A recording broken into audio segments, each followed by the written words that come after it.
सगळ्यांचं स्वागत। या बुलेटिनमध्ये आपण बघणार आहोत दिवसभरातल्या महत्त्वाच्या घडामोडींचा अगदी वेगवान आढावा।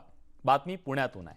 पुण्याचा ऐतिहासिक आणि गौरवशाली सार्वजनिक गणेशोत्सव यंदाच्या वर्षी कोरोनामुळे उद्भवलेलं जे संकट आहे ते लक्षात घेता पारंपरिक आणि साध्या पद्धतीने साजरा करण्याचा एक अत्यंत महत्त्वाचा निर्णय घेण्यात आलाय। शहरातील मानाचे 5 गणेश मंडळ आणि इतर मंडळांच्या अध्यक्षांची आज व्हिडिओ कॉन्फरन्सिंगच्या द्वारे बैठक पार पडली। या बैठकीत हा निर्णय घेण्यात आला।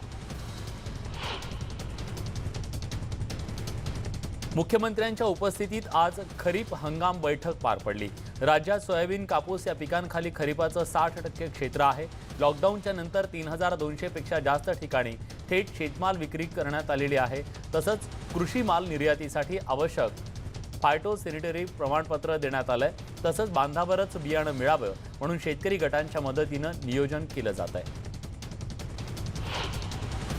स्थलांतरित मजुरांना त्यांच्या गावी सुखरूप जाता यावं यासाठी मुख्यमंत्री उद्धव ठाकरे यांनी विशेष रेल्वे सोडण्याची मागणी केली होती। त्यांच्या रेल्वे भाड्याचा खर्च मुख्यमंत्री सहायता निधीतून करण्यात येतोय। आतापर्यंत 67,19,55,490 इतका निधी मुख्यमंत्री सहायता निधीतून देण्यात आलाय। हा निधी संबंधित जिल्हाधिकाऱ्यांच्या खात्यात वर्ग करण्यात आलाय। आता 6 जिल्ह्यांना अतिरिक्त 12,44,08,420 रुपयांचा निधी देण्यात आलाय। औरंगाबादमध्ये कोरोना बाधितांच्या संख्येत आणखी वाढ होतीये। दुपारी आणखी 6 कोरोना बाधित रुग्ण समोर आले। जिल्ह्यात आता कोरोना बाधितांची संख्या 1179 वर गेली आहे। जिल्हा प्रशासनाने ही माहिती दिली आहे। कोरोना बाधित रुग्णांमध्ये औरंगाबाद शहरातील Maqsood colony, N5 CIDCO, N7 CIDCO, Pisadevi, Ramnagar आणि कन्नड तालुक्यातील धनगरवाडी इथल्या प्रत्येकी एका रुग्णाचा समावेश आहे। यात 2 पुरुष आणि 4 महिला आहेत। पुण्यात कोरोनाचा धोका वाढत असताना आता आणखी एक धक्कादायक बातमी समोर आली आहे। पुण्यात कोरोनामुळे आणखी एका पोलिसाचा मृत्यू झालाय। 42 वर्षीय पोलिसावर खासगी रुग्णालयात उपचार सुरू होते। ते वाहतूक विभागात रुजू होते। महाराष्ट्र सरकार बरखास्त करायची भाषा करत असाल तर आधी गुजरात, उत्तर प्रदेश, बिहार आणि मध्य प्रदेश सरकार बरखास्त करा असं प्रत्युत्तर राष्ट्रवादी काँग्रेसचे प्रदेशाध्यक्ष जयंत पाटील यांनी दिले। सुब्रमण्यम स्वामींनी ट्विट करून महाराष्ट्र सरकार बरखास्तीची मागणी केली। देवेंद्र फडणवीस आणि उद्धव ठाकरे यांनी अनेक वर्ष एकत्र काम केलंय, त्यामुळे फडणवीस हे उद्धव ठाकरेंना थेट फोन करू शकतात असा टोला त्यांनी लगावला। काळी जादू करणं, काळे कपडे घालणं हा भाजपचा पोरखेळ असल्याची घणाघाती टीका जयंत पाटलांनी केली आहे। येत्या 22 मे रोजी भाजपकडून निषेध आंदोलनाची हाक देण्यात आली आहे। काळ्या रंगाच्या फिती लावून काम करण्याचं आवाहन भाजपकडून करण्यात आलंय। यावेळी 50 लाखांच्या विमा कवच देण्याची मुख्य मागणी घेऊन हे आंदोलन करण्यात येणार आहे। कोरोनाचा प्रादुर्भाव आता वाढतोय आणि धामणगाव रेल्वे इथं एकाच कुटुंबातल्या 4घांना कोरोनाची लागण झाल्यानंतर गेले 3 दिवस तिथं कडकडीत लॉकडाऊन पाळला गेला। अत्यावश्यक सेवा वगळता बाजारपेठ पूर्णपणे बंद ठेवण्यात आली। कोरोनानं जळगाव जिल्ह्याच्या रावेर, सावदा, फैजपूर, यावल, कोरपावली, वरणगाव, खडका या ग्रामीण भागात सुद्धा प्रवेश केलाय। एकूण कोरोना बाधितांची संख्या आता 351 वर जाऊन पोहोचली आहे, त्यामुळे चिंता व्यक्त होतीये। अमरावती जिल्ह्याच्या ग्रामीण भागात कोरोनाचा प्रादुर्भाव वाढलाय। धामणगाव रेल्वे इथं एकाच कुटुंबातल्या 4घांना कोरोनाची बाधा झाली आहे। लॉकडाऊनमुळे भिवंडीतला गोदाम व्यवसाय धोक्यात आलाय। सध्या सगळी गोदामं बंद आहेत। त्या अनुषंगानं ट्रान्सपोर्ट व्यवसाय सुद्धा बंद आहे, त्यामुळे गोदाम व्यवसाय सुरू करण्याची मागणी गोदाम मालक करत आहेत। अन्न आणि नागरी पुरवठा मंत्री छगन भुजबळ यांचा मतदारसंघ असलेला येवला कोरोनामुक्त झालाय। कोरोना बाधित सगळे 34 रुग्ण बरे होऊन घरी परतलेत, त्यामुळे शासकीय यंत्रणा आणि नागरिकांनी समाधान व्यक्त केलंय। वाशिम जिल्ह्यात गेल्या काही दिवसात 50,000च्या आसपास मजूर कामगार घरी परतले। त्यांना क्वारंटाईन करण्यात आले। त्यापैकी 28,000 मजुरांचा क्वारंटाईन कालावधी पूर्ण झाला, तर 22,000 मजुरांचा क्वारंटाईन कालावधी सुरू आहे। रत्नागिरी जिल्ह्यात एका दिवसात 23 रुग्णांचे अहवाल पॉझिटिव्ह आले। चाकरमान्यांच्या मुंबईतून येणाऱ्या लोंढ्यांमुळे ही संख्या वाढते असा सूर उमटतोय। चंद्रपूर जिल्ह्याच्या ग्रामीण भागात आता कोरोना पोहोचलाय। महाऔष्णिक वीज केंद्राशेजारच्या दुर्गापूर गावात कोरोनाचा रुग्ण आढळला। दरम्यान आरोग्य विभागानं दुर्गापुरात वैद्यकीय तपासणीला सुरुवात केली आहे। सोबतच दुर्गापूरचा पंचशील चौकाचा भाग प्रतिबंधित क्षेत्र म्हणून घोषित करण्यात आलाय। सोलापुरात कोरोनाचे 478 रुग्ण पॉझिटिव्ह आहेत। त्यामुळे कृषी उत्पन्न बाजार समितीतला लिलाव बंद ठेवण्यात आला। याचा फटका शेतकऱ्यांना मोठ्या प्रमाणात बसतोय। शेतमालाचं करायचं काय हा या सगळ्या शेतकऱ्यांसमोरचा मोठा प्रश्न आहे। धुळ्यात कारागृहात पुन्हा 3 रुग्ण कोरोना पॉझिटिव्ह आढळले। काही दिवसांपूर्वी इथे एका कच्च्या कैद्याचा मृत्यू झाला होता। वसई, विरार, मीरा भाईंदर शहरात कोरोना रुग्णांची संख्या झपाट्याने वाढते। यात मुंबईत नोकरी करणारे नर्स, पोलीस हे बाधित होत आहेत असं सुद्धा समोर येत आहे।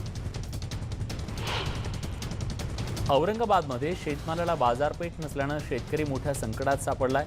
अशाच एका शेतकऱ्यानं शेतमाल रस्त्यावर फेकून आपला संताप व्यक्त केलाय। सरकारनं मदतीचा हात द्यावा अशी शेतकरी मागणी करतोय। सातत्यानं सूचना आणि आदेश देऊन सुद्धा बंद असलेले खासगी नर्सिंग होम, हॉस्पिटल्स आणि खासगी दवाखान्यांच्या विरोधात गुन्हे नोंदवण्याची प्रक्रिया सुरू करण्याचे निर्देश देण्यात आलेत। कोरोना कोविड-19च्या पार्श्वभूमीवर मुंबई महापालिका क्षेत्रातील खासगी नर्सिंग होम आणि खासगी दवाखाने सुरू ठेवण्याचे आदेश महापालिकेच्या द्वारे यापूर्वी वारंवार देण्यात आले। मात्र त्यानंतर सुद्धा अनेक नर्सिंग होम, हॉस्पिटल आणि खासगी दवाखाने बंद असल्यानं पालिकेनं हे पाऊल उचललंय। ठाणे महापालिका मुख्यालयात 4 कोरोना बाधित रुग्ण सापडलेत। या ठिकाणी असलेल्या 1 डॉक्टर आणि 3 नर्सेस कोरोना बाधित असल्याचं समोर आलंय। त्यामुळे मुख्यालयातील वरचा मजला सील करण्यात आला। मुंबईत CISF म्हणजेच केंद्रीय औद्योगिक सुरक्षा दलाचे जवान तैनात करण्यात आले। त्यांनी मुंबईचा ताबा घेतला असून हे जवान ॲक्शनमध्ये आलेत। मुंबईतल्या भेंडी बाजार परिसरात जवानांनी नागरिकांना शिस्त लावण्याचं काम हाती घेतलंय। पुण्यात लॉकडाऊन 4 मध्ये बिगर संक्रमित भागात आता बऱ्यापैकी दुकानं उघडू लागली आहेत। सिंहगड रोडवरती कपडे, चप्पल, इलेक्ट्रिक आणि अनेक दुकानं तब्बल 2 महिन्यानंतर उघडली आहेत। पण कोरोनाच्या भीतीपोटी लोक अजूनही म्हणावं तसं खरेदीसाठी बाहेर पडताना दिसत नाहीये। श्रमिक ट्रेन सुरू होताच पुणे मेट्रो प्रकल्पावरील तब्बल 1300 मजूर आपापल्या मूळ गावी निघून गेलेत। या मजूर स्थलांतराचा पहिला फटका पुणे मेट्रोला बसलेला आहे आणि त्यामुळे येणाऱ्या काळात हे काम रखडण्याची शक्यता आहे। पालघरमधून आज दिवसभरात उत्तर प्रदेशला जाणाऱ्या 3 श्रमिक ट्रेन सोडण्यात येणार होत्या। मात्र काही कारणास्तव 2 ट्रेन रद्द केल्यानं प्रवाशांनी एकच झुंबड गर्दी केली। पालघर इथून जौनपूर इथं ट्रेन जाणार होती। श्रमिक ट्रेननं जाण्यासाठी पुन्हा एकदा मोठी गर्दी जमली।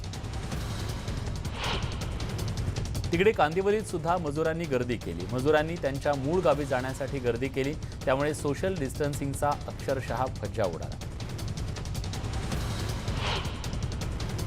पुण्यात अडकलेल्या APMC विद्यार्थ्यांचा गावी जाण्याचा मार्ग जो आहे तो मोकळा झालाय। जिल्हा आपत्ती व्यवस्थापन फंडातून मुलांच्या प्रवासाचा खर्च भरण्यात येतो। त्यामुळे गेली 2 महिने पुण्यात अडकलेले अंदाजे 2000 विद्यार्थी आपापल्या गावी निघाले। कोरोनाच्या पार्श्वभूमीवर 4था लॉकडाऊन सुरू झाला असून देशातील सर्वात मोठा समजला जाणारा भिवंडीतला गोदाम व्यवसाय ठप्प झाल्यानं लाखो कामगार, भूमिपुत्र, गोदाम व्यावसायिक मोठ्या संकटात सापडले। गडचिरोलीमध्ये माओवाद्यांनी बॅनरबाजी आणि तोडफोड केली आहे। कमलापूर गावात माओवाद्यांनी चौकातल्या CCTV कॅमेऱ्यांची तोडफोड केली असून तोडफोडीनंतर बॅनरमधून 22 मेपर्यंत बंद पाळण्याचं आवाहन केलंय। तर चकमकीत ठार झालेल्या माओवादी सृजन अक्काच्या मृत्यूमुळे माओवाद्यांनी ही संतप्त भूमिका घेतली आहे। पालघर जिल्ह्यात पाणी भरण्यासाठी गेलेली महिला तोल गेल्यानं विहिरीत पडली आणि गंभीर जखमी झाली आहे। वाडा तालुक्यातल्या वरसाळे गावात ही घटना घडली आहे। मार्च महिना सुरू झाला की भागात पाण्याची तीव्र पाणी टंचाई जाणवते। त्यामुळे तळ गाठलेल्या विहिरीतून महिलांना पाणी काढावं लागतं। राही किनर ही महिला पाणी काढत असताना तिचा तोल गेला आणि ती विहिरीत कोसळली। गंभीर जखमी झालेल्या राही किनर यांच्यावर ठाण्यातल्या छत्रपती शिवाजी रुग्णालयात उपचार सुरू आहेत। शिर्डी सोशल डिस्टन्सिंगचा पोलिसांकडूनच फज्जा उडाल्याचं समोर आलंय। शिर्डी पोलीस ठाण्यात मोठी गर्दी झाली। रमजान निमित्त बोलवण्यात आलेल्या बैठकीत मौलवींनी या ठिकाणी गर्दी केली। यावेळी सोशल डिस्टन्सिंगचा अक्षरशः फज्जा उडाला। वाशिम जिल्ह्याच्या मंगरुळपीर तालुक्यातल्या शेंदूरजना इथं मुंबईतून आलेल्या महिलेचा मृत्यू झालाय। या महिलेसह तिच्या नातेवाईकांना मंगरुळपीर तालुक्यातल्या शेंदूरजना इथं क्वारंटाईन करण्यात आलं। शेंदूरजना इथं ही महिला पायी चालत आली होती। लॉकडाऊनमुळे पंजाबच्या अमृतसर इथं अडकलेले सांगली जिल्ह्यातील गलाई व्यावसायिक आता आपल्या गावी परततायत। अमृतसर इथून विशेष रेल्वेनं आज सांगली जिल्ह्यातल्या गलाई व्यावसायिक मिरज या ठिकाणी पोहोचले।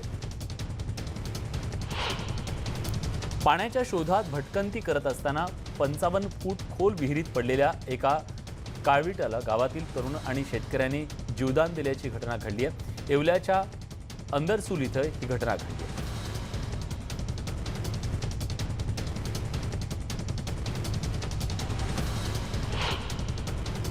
संत मुक्ताई पालखी सोहळा 311 वर्षांची परंपरा खंडित न होता सरकारने लवकर निर्णय घ्यावा अशी विनंती मुक्ताई संस्थानने केली आहे। दरम्यान या पालखीचं 27 मेला प्रस्थान होणार असून अवघे 7 दिवस बाकी आहे।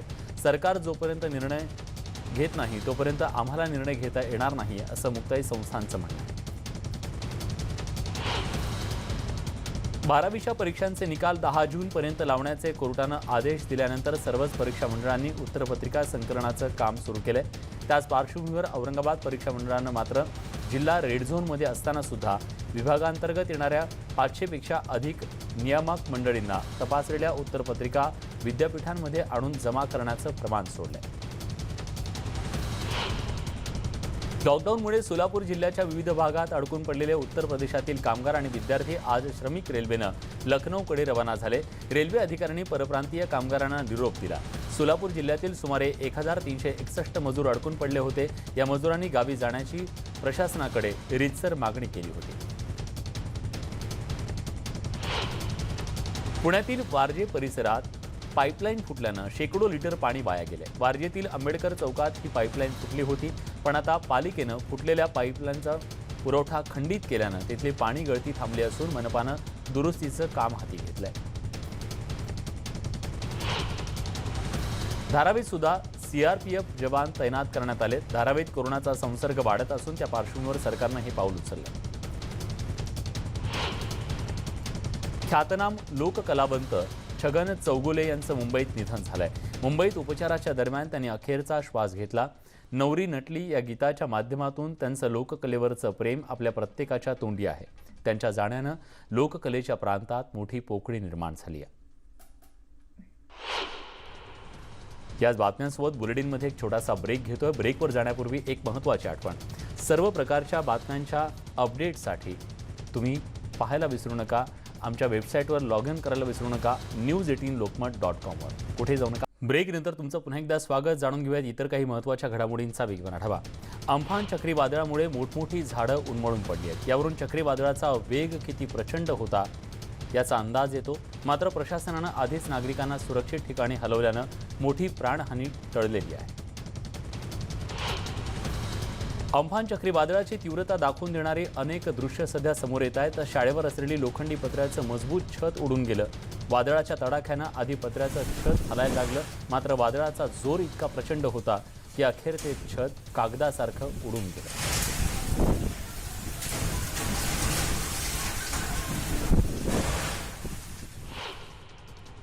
अम्फान चक्रीवादळानं पश्चिम बंगाल आणि ओडिशाला जोरदार तडाखा दिला। चक्रीवादळासमोर कंटेनर सुद्धा टिकू शकले नाही। रस्त्यावर अनेक कंटेनर कोसळून पडले। कित्येक झाडं चक्रीवादळानं उन्मळून पडली आहेत। या दृश्यातून चक्रीवादळाचं क्रौर्य आपल्याला पाहायला मिळतं।